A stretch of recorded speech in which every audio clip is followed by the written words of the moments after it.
इतकं पण धावू नका आणि अकालीच वरती जाऊ नका. डॉक्टर धनंजय देशपांडे यांच्या लेखातून.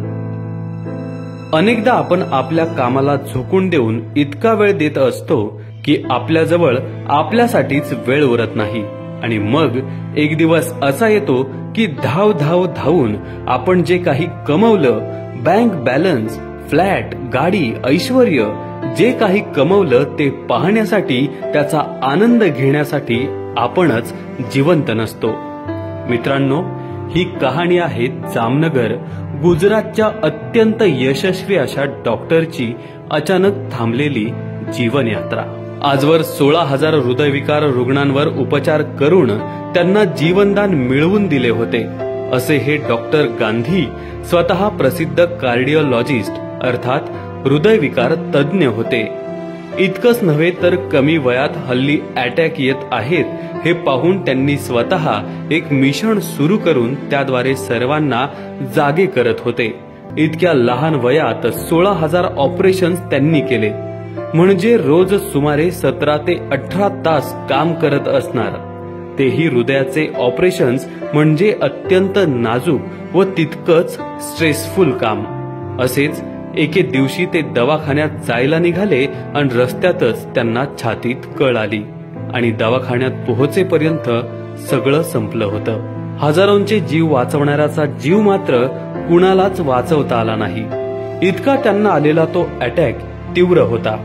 2-3 कारणांसाठी मनात हळहळ दाटून येते. एकतर 41 हे काही जायचं वयच नाही आणि त्यातही अशा बुद्धिमान डॉक्टरची ज्याची समाजाला प्रचंड गरज होती. शिवाय इतरांनी गाफील राहू नये म्हणून जागे करणारे डॉक्टर गांधी स्वतःच कसे स्वतःबद्दल गाफील राहिले.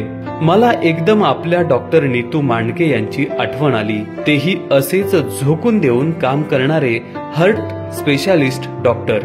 ते तर म्हणायचे की मला आजारी पडायला देखील वेळ नाही, इतकी ऑपरेशन्स पेंडिंग आहेत, वेटिंग लिस्ट मोठी आहे.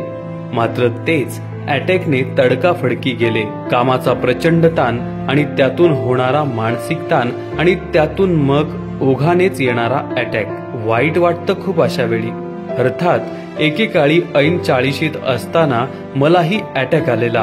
पुना हॉस्पिटलमध्ये ICU मध्ये मी ऍडमिट. मात्र डॉक्टर जगदीश हिरमेट सारखा देवदूत तिथं मला लाभला आणि त्यांनी मला त्या आजारातून बाहेर तर काढलंच, पण त्यांनी कान टोचून जे काही सांगितलं ते आजवर पाळलं. त्यामुळे थेट ट्रेकिंग करू शकतोय, गड किल्ले चढून जातोय, नाही तर 4 जिने सुद्धा यापुढे चढता येणार नाही असं त्यांनी सांगितलं होतं.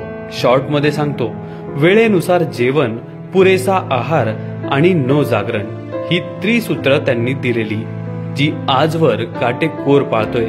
कितीही अर्जंट काम असलं तरी जेवणाची वेळ कधीच चुकवत नाही आणि झोपेचीही. झोपताना कपभर गार दूध, सकाळी अर्धा तास चालणे, अर्धा तास योगासने, बास इतकंच पुरतं. मनात आलं की सरळ गाडी काढून गोवा, महाबळेश्वर फिरून येतो. मनाला मस्त ठेवलं की जिंदगी पण मस्त मौला होते.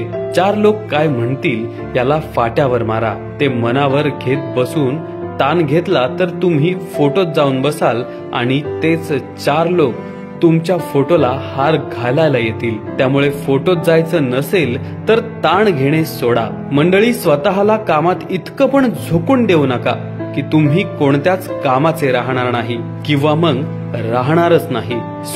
स्वतःवर इतका अन्याय करू नका. स्वतःला थोडासा वेळ जरूर द्या. स्वतःची काळजी घ्या. तुम्ही फक्त तुमचे नाही तर समाजाचे देखील आहात. त्यांना असं वाऱ्यावर सोडून देऊन कसं चालेल. बिझनेस मध्ये अपडाऊन सुरू आहे, असू द्या, काही फरक पडत नाही. जगलो तर पुन्हा लढून जिंकू शकतो. नोकरीच्या जागी बॉसिंगचा त्रास आहे, काही फरक पडत नाही. जगलो तर पुन्हा जिंकू शकतो. घरात नातेवाईकात वादविवाद, भांडणे सुरू आहेत, काही फरक पडत नाही. जगलो तर पुन्हा लढून जिंकू शकतो. विचार करा मंडळी, वेळ अजूनही गेलेली नाही. सावध व्हा. काम तर केलंच पाहिजे, पण त्यात ताण निर्माण होऊ देऊ नका. कुत्रा मागे लागल्यासारखे धावू नका. शांतपणे, दमदारपणे वाटचाल करा.